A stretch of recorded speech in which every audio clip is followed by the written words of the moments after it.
Okay, we're now in chapter 5, and chapter 5 deals with Newton's third law. Newton's third law states that whenever one object exerts a force on a second object, the second object exerts an equal and opposite force on the first.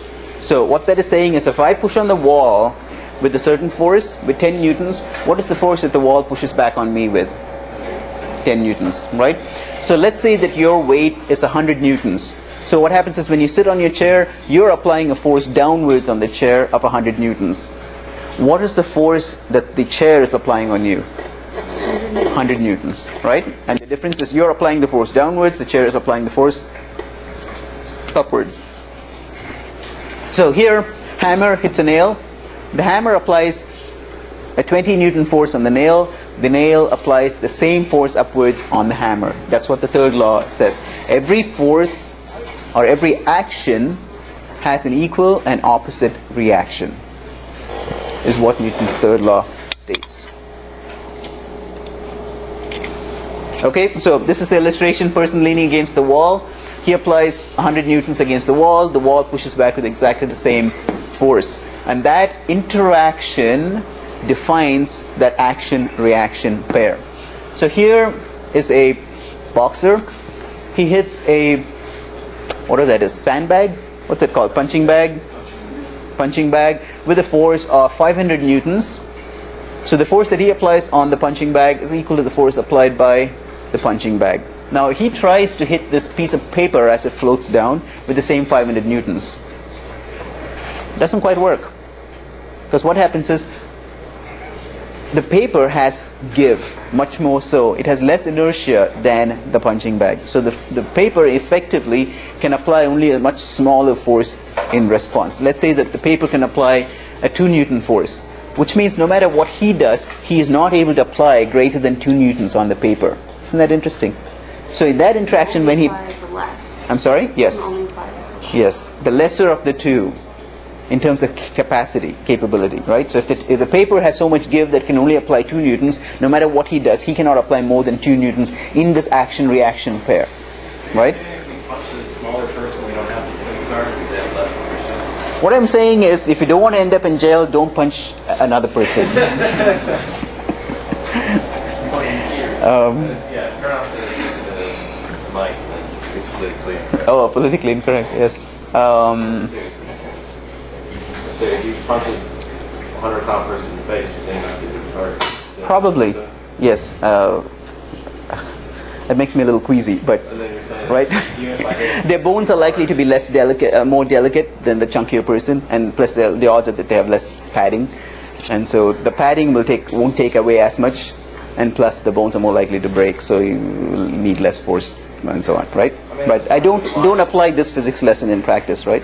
So let me give you the converse of this. Was when I was when I was doing my PhD, what happened was there were 2 rival colleges on 2 different hills where I was going to school, and what happened was Saturday night, a bunch of guys out like the bar drinking, partying thing, and a couple of guys were drunk, and they got into an argument in the college parking lot, and one guy hit the other. He hit him hard enough to take him out.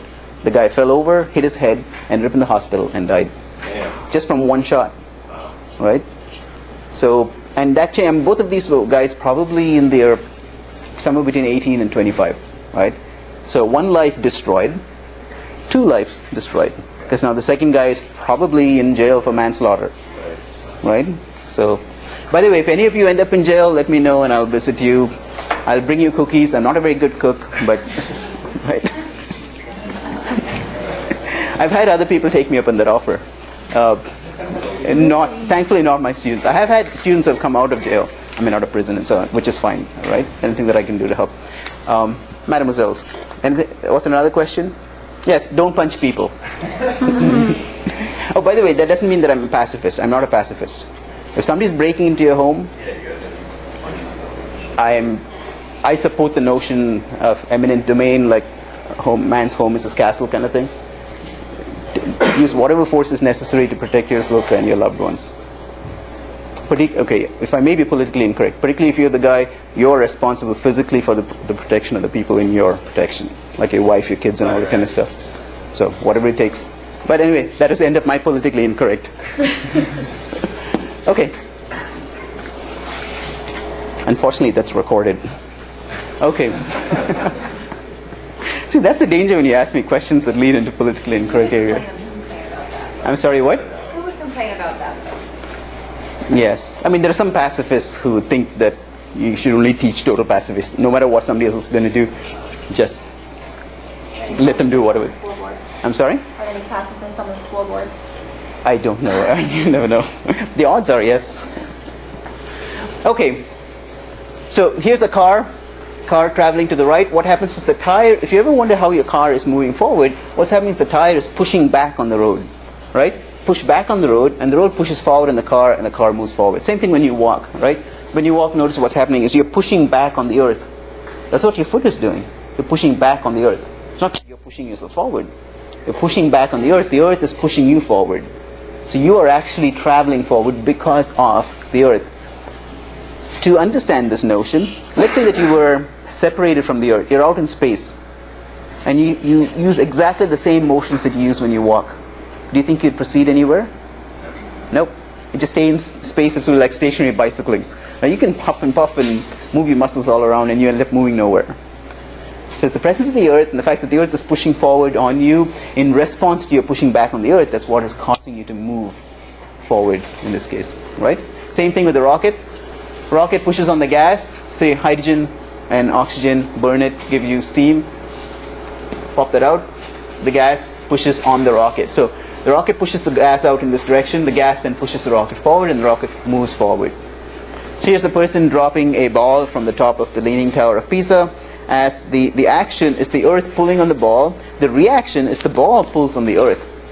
So as the ball comes towards the earth is actually coming up towards the ball. Isn't that amazing? Every time you throw a ball up into the air and it starts coming back down, the earth is pulling the ball down, the ball is pulling the earth up. It's just that it's such a tiny little amount that we can't measure it. I know, there's some skeptical looks here. But that's what physics tells us.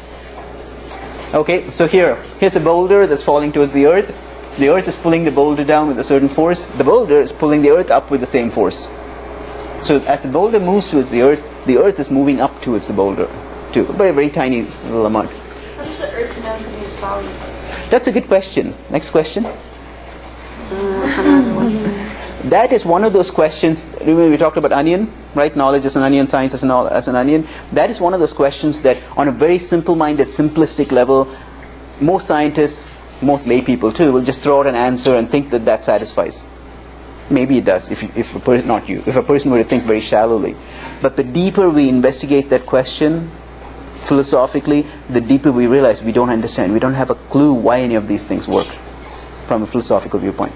I can give you a politically incorrect answer to that when I'm not, well, after the, right? Catch me at the end of the lecture. You don't know.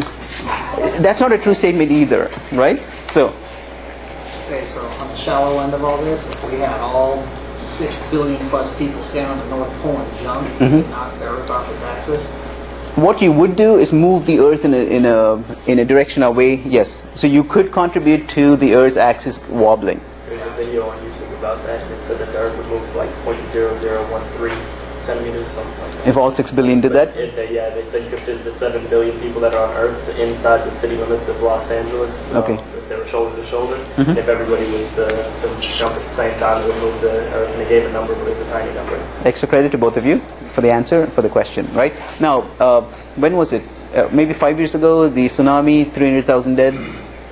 Was it 5 years, something of the sort, right? There was an earthquake somewhere near Indonesia, right? 2 of the tectonic plates, and if I recall correctly, there was a vertical shift like that, rather than a lateral shift. It was a vertical shift, and that's what caused the amount of energy that went into the water that created the wave that killed all those people, right?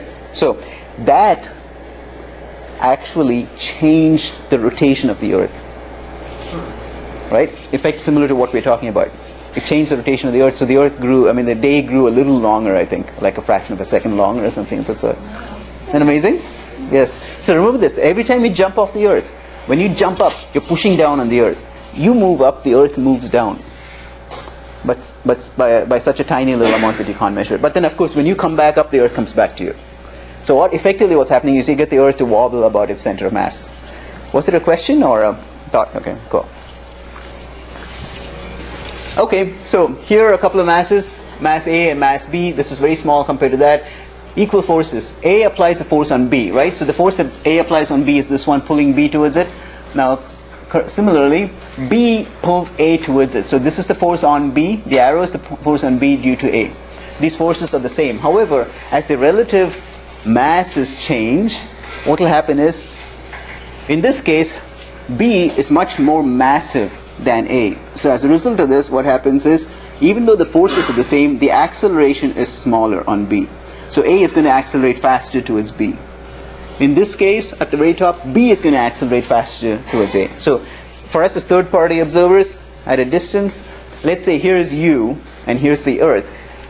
Your acceleration is so much greater than that of the Earth. The Earth is being accelerated towards you. However, for me as a third-party observer, I may not even notice the fact that the Earth is being accelerated towards you. I'll just see you being accelerated towards the Earth, right? Okay, to come back to your question, I'll answer the question without really answering it, right? There's something called a gravitational field. So what happens is your gravitational field interacts with, let's say I'm the Earth, with my gravitational field, and you obey the laws of gravity on the gravitational field, and I obey the laws of gravity on the combined gravitational fields of you and me. And to a third-party observer, it looks as if my mass is attracted to you and yours towards me, or yours towards the Earth and the Earth towards you. So the reason why that is not really an answer, it is an answer at a very superficial level, is because now we have a problem of what is a gravitational field. It's a sphere of gravitational influence. Whatever the heck does it? So everything starts becoming circular, right? So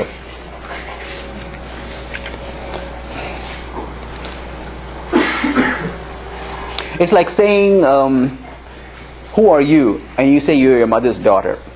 And I say, who's your mother? And you say, that's an infinite regress. Or I could say, your mom is your mom.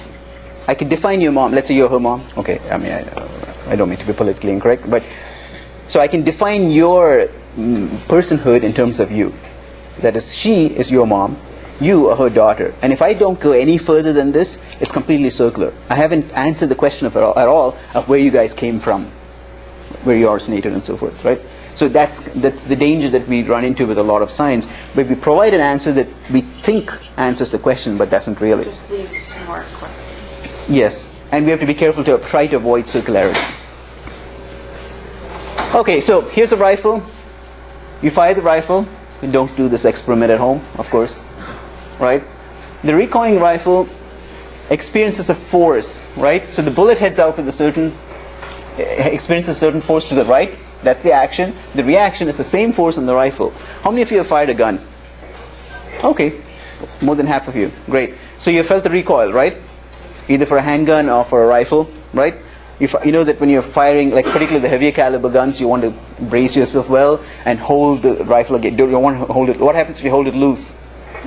Yep, comes back, and like you can, with some of the guns, you can break your collarbone, right? So you want to be careful of that. And the reason for that is because the force that the gun applies on the bullet as it heads out is the same force. The same force is being applied on the rifle. Isn't that amazing? The same force that's in this bullet that you could use to kill an elephant, right, is in the rifle coming back towards you. Exactly the same force. So the force exerted against a recoiling rifle is just as great as the force that drives the bullet. Why does the bullet accelerate more than the rifle? And here's the answer. So why is the bullet traveling faster than the rifle does? And here's the answer. For the bullet, okay, here is the nomenclature that's used in your book. A small letter means a small magnitude. So a certain force divided by a small mass, it's the mass of the bullet, gives you a large acceleration, big A, for the bullet. In the case of the rifle, the mass of the rifle is much larger. So instead of a little m for the bullet, we have a large M, large mass for the rifle. The forces are the same as we saw, except they're in opposite directions. So force divided by the large mass gives you a small acceleration. So the rifle accelerates slower than the bullet does, right? So here is a rocket that's taking off with the gases being expelled. Rocket applies forces downwards on the gases apply force upwards on the rocket, and the rocket moves up into the air. Same thing with a machine gun, for instance, where, again, be careful not to do this experiment at home. If you had a machine gun and if you were to fire it downwards, what happens is there will be an upward thrusting force. So in principle, if somehow, pretty unlikely, but you overrode all the safety mechanisms in a machine gun and you had it pointing in a particular direction and you just lock it so that the machine gun will actually travel. You could get a machine gun to travel up like a rocket, right? And actually for interplanetary / possibly interstellar travel, there is one possible proposal like this for space travel with rockets. And that's basically to have a rocket that blows off a nuclear weapon under a base plate. So explosion pushes the rocket up. Then a while later another explosion pushes the rocket up. And so on and so on. Right? Okay, so just as a reminder that at the end of each of your chapters there are summaries of terms, right? And that's where I'm taking all of these. So when you start reading a chapter, my recommendations go directly to the summary terms, read those terms and make sure you kind of generally comprehend them, then go back and skim through the chapter. So introducing a few things that we've talked about already. Vector. A vector is any quantity that has both magnitude and direction. A vector representation. A vector is represented by an arrow that's drawn to scale that's used to represent the vector quantity. So if we say we're traveling with a speed of 30 miles per hour in that direction, what we would do is we would draw an arrow pointing in that direction with a length that's scale. So maybe it's 30 inches. So if I wanted a speed of 10 miles per hour in the same direction, I just take the same arrow and shorten it to 10 inches, right? And if I want to change the direction for the same magnitude, I change the direction of the arrow. So that would be a vector representation. This is a dumb question. What is magnitude? No such thing as a dumb question. There are only dumb answers when I provide them. So I'm responsible for all dumb answers, right? Right. Okay, good. So, extra credit for asking the question. A magnitude is just a number. So, if I were to take a force and say the force is my weight, right? So let's say my weight is 100 newtons towards the center of the earth. The magnitude of my weight is 100 newtons. Okay. So it's just 100 newtons without the direction. Okay. If we were to say that you drove 30 miles per hour due northeast from home to get here, then if I were to ask you what's the direction that you drove, you say northeast. If I ask you what's the magnitude, you say 30 miles per hour. Right? Okay. Okay, so vector quantity is a quantity that has both magnitude, which is the number, and direction. And examples of this are force, velocity, and acceleration. So just as a reminder to you all, if a question pops into your mind, if there's something that you don't get, do stop me, right? And ask the question. If you have the question in your mind, it's bound to be other people who have the same question, right? Just that they don't have as much courage as you in speaking up. And that's why I reward you for having asked the question with the extra credit, rather than all those people who are sitting there like chicken bumps on logs. I'm not looking at anyone in person. Right? Okay, so a scalar quantity is a quantity that has magnitude but no direction. Examples of this are mass, volume, and speed. So speed is a scalar. Add the direction to the speed, it becomes velocity. Okay? Resultant is the net result of the combination of two or more vectors. So take a vector. If I were to walk 20 feet due north, I have no idea which way is north here, and then 20 feet due east, I would end up, right, 1.414 multiplied by 20, right? So 28 feet due northeast. Yes?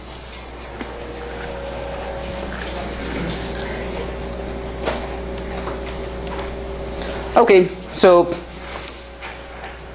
vectors. So here's a vector along the x-axis. Here's a vector along the y-axis. If you want to add them to get the resultant, you just draw them on your coordinate system. You draw your x-axis and your y-axis, put the vectors down. You get an arrow pointing to the right with a certain magnitude, whatever, 7 inches. This way, 4 inches, that way. Now to get the magnitude, you just complete the rectangle, right? Draw a line that's parallel to this up there at the top, the dashed line. Then take this and draw a line parallel to this line vertically from the end of this vector. Complete the rectangle, and the diagonal will be the resultant. So this is the equivalent of saying if I were to walk this distance, then walk that distance, it's the equivalent of my having walked from here to there along that line, right? So here's an illustration of, here's an object, there are two forces on it, a force 40 newtons to the right, another force 30 newtons to upwards. So the resultant of this would be complete this rectangle and take the diagonal, right? 50 newtons. We miss you. So that 50 would be like finding the hypotenuse of that. Exactly. Extra credit, right? So if you were to complete the rectangle and just draw the diagonal and measure it, let's say that this was 40 centimeters and that's 30 centimeters because you're doing it to scale, you would find that when you measure it, it's 50 centimeters. Alternatively, you can do what you said, which is take the hypotenuse of this right angle triangle. And you know from Pythagoras that this square, c squared, should be equal to a squared plus b squared. So 40 squared, so 40 multiplied by 40 plus 30 squared, so 30 plus 30 multiplied by 30 squared should be equal to 50 squared. So I'll just write that on the board. So Pythagoras theorem would say that for a right angle triangle, this is 90 degrees. This is C, that's A, that's B. The numbers C squared should be equal to A squared plus B squared, right? Which means C should be equal to the square root of A squared plus B squared. Now don't be intimidated if you don't know this. If it's been a while since you've taken math, that's okay. Come and check with other students in your group. Make sure that you exchange phone numbers or emails with students that you're comfortable with to ask things that you don't quite get. And if that fails, catch me during the lab, right? And I'll go over any of these with you. Okay, next slide. So here's a plane that is flying upwards, well actually northwards, at 80 kilometers per hour. And what happens is there's a wind that's blowing towards the east of 60 kilometers per hour. So the plane is just minding its own business, thinking it's flying at 80 kilometers per hour due north, intending to get there. But in reality, it ends up here. Because what happens is the plane, in that hour, it traveled 80 kilometers this way, but the wind blew it 60 kilometers towards the east. So the net travel, the resultant of the plane's travel was in this direction instead of that direction, and ended up here.